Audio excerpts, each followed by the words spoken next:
Hi, and welcome to another episode of Hot Takes with me, the Silver Fox. Lorna Slater has said that the DRS is effectively dead and cannot proceed in its current form. By this, she means the fact that there's no glass included. And that goes against what everyone else is saying. Those everyone else is being, of course, experts in the field of recycling and the glass industry itself. But apparently she knows best. And yet it can go forward. It quite simply and quite plainly can. She's choosing not to take it forward for political ends. Basically, she isn't getting her own way. Stamps feet marches off. And the SNP are supporting her because it helps to drive a wedge between Scotland and England, which is everything they ever wanted.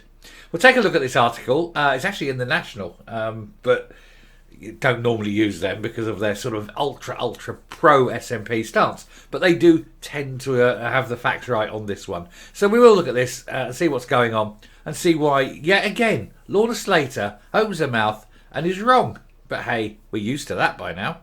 Here goes. So Lorna Slater says Scotland's DRS cannot go ahead in its current form, and there's a picture. She looks very schoolmarmy and stern there, doesn't she? Not a happy bunny. I think she's realised that yet again she's lost. Another rejection of every other idea that the Greens have had. Anyway, Scotland's deposit return scheme cannot go ahead as planned. The minister overseeing it has told Parliament. In response to a topical question from Tory MP or MSP Liam Kerr, who asked whether the scheme would launch in March, Circular Economy Minister Lorna Slater said the UK government's intervention requiring the exclusion of glass means the scheme cannot continue as intended. You do realise this has got nothing to do with the Westminster government, don't you, Lorna? This is all to do with you being very, very late in your paperwork and being very incomplete in your paperwork. But anyway, we shall let that one ride. We've addressed that before. Slater said the DRS passed by the Parliament had been shot down, and hundreds of millions of pounds of investment from firms in preparation for the initiative was now at risk. Now at risk because you and the SNP failed to do your job. You failed to ensure that all the necessary paperwork was in place before announcing this and encouraging firms to go ahead and invest. All down to you. No matter what you say or do, this is nothing to do with Westminster. The minister, and the reason they want to do this is because they don't want to be lumbered with the 300 minimum 300 million, probably nearer 500 million, possibly nearly £1 billion of damages that will be chased for by all these companies. The minister said over the next 10 days the government would be looking at a way forward for a modified scheme. Hold on a minute. Last Friday, Humza Yousaf says if it wasn't done by Monday, if we didn't get that guarantee by Monday, he would pull the plug. Monday came, Monday went. The plug is as yet unpulled. Days have passed, and yet here we are. And you're still talking about another 10 days. It's almost as though the line in the sand keeps getting shifted back because you have no intention of ever cancelling it, because that would make you look like failures. Spoiler alert, you already do. Anyway, Slater said, due to the 11th hour intervention by the UK government to change the parameters of Scotland's DRS, both to remove glass from the scheme and to add significant uncertainty to several parts of the scheme, it is clear that Scotland's DRS, in the scope and form passed by this Parliament, cannot go ahead as currently planned. Let me rephrase that. Due to the fact that you were unable to do your job, and the fact that people warned you at every stage of this DRS scheme that it was unworkable, unwieldy, and basically wrong, and yet you continued to push for it, you're now left in the embarrassing position that you've been found out and you don't know how to deal with it. That's what you mean to say. Anyway, over the next 10 days, although why an arbitrary figure like 10 days, I don't know. And right now, she said, we are urgently establishing to what extent there is a way forward for a modified scheme, its scope, terms and timescales. Well, all you do is keep exactly the same scheme and just eradicate glass from it.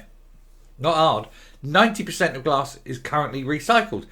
The only difference is the SNP aren't getting involved in the monetary side of that, and therefore can't salt any away. They don't have any chance of sort of financial impecuniary implications here. Because they do like to get their little fingers in the cookie jar, don't they? That crucially depends on whether the UK government can provide timely, stable and reliable assurances on basic operational matters. This is your business. That is your job to have come up with those things, surely. Such as the trading standards, the 20p deposit and producer fees. Hang on, you should have had all this worked out at day one. Why are you creating all this? Oh, we're going to bring this, do this, bring forward this law, and then say it's up to Westminster to do this. Well, I've got news for you. Westminster already have, and their scheme starts in 2025. So there's nothing for you to worry about. She said, First Minister... she said it also depends to what extent there is industry support for an alternative scheme. None at all. The industries don't support you, never did. She said, I'm writing to the UK government today to ask for an urgent discussion about these conditions. I will update Parliament at the earliest opportunity. Why are you only writing to them today? You've been mooting this for 3 years. First Minister Humza Yousaf asked the UK government to U-turn on the conditions it had laid out for Scotland to get an exemption to the Internal Market Act. But ministers stood firm. Well, of course they are. You gave them an ultimatum. Nobody ever responds to an ultimatum. The thing is, when you give one to lose. You give one and then you resign. I don't see much sign of that resignation. But anyway, they continue with the glass must be excluded for Scotland to be able to launch its scheme in March.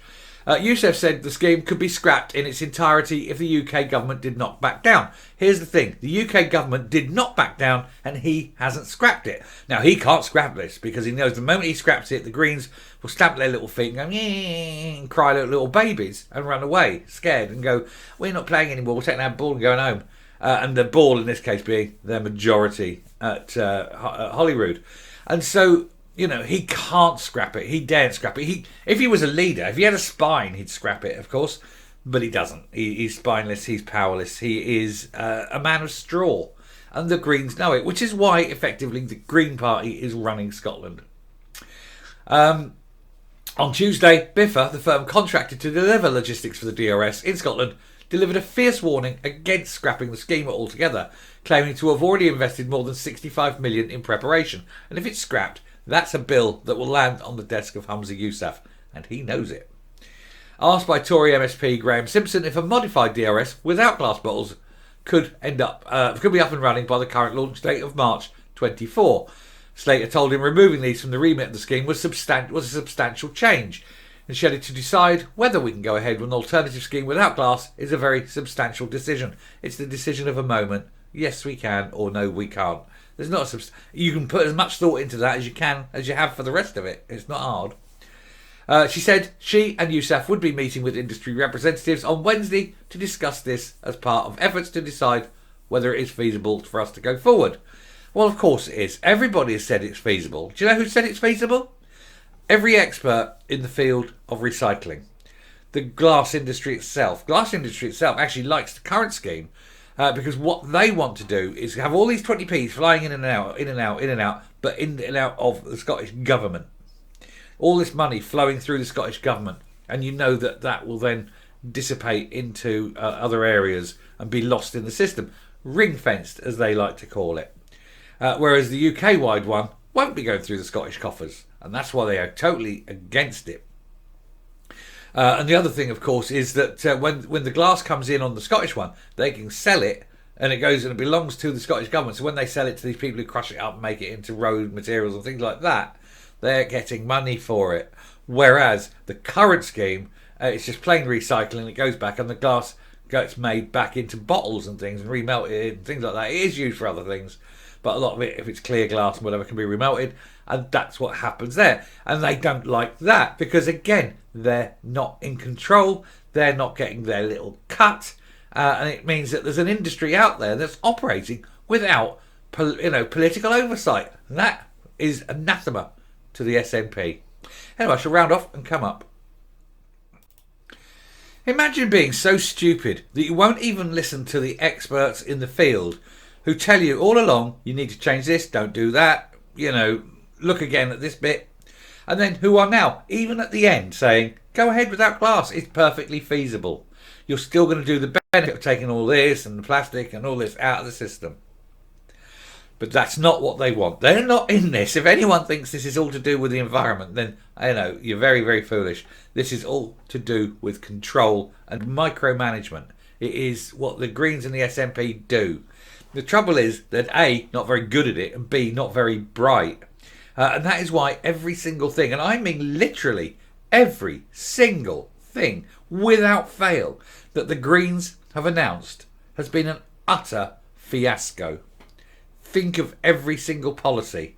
It's always going to end in failure because these people haven't got the intelligence to deal with it. They haven't got the intelligence to look at the foresight or to ask the right questions. They don't know what they don't know, and they don't even know to ask experts.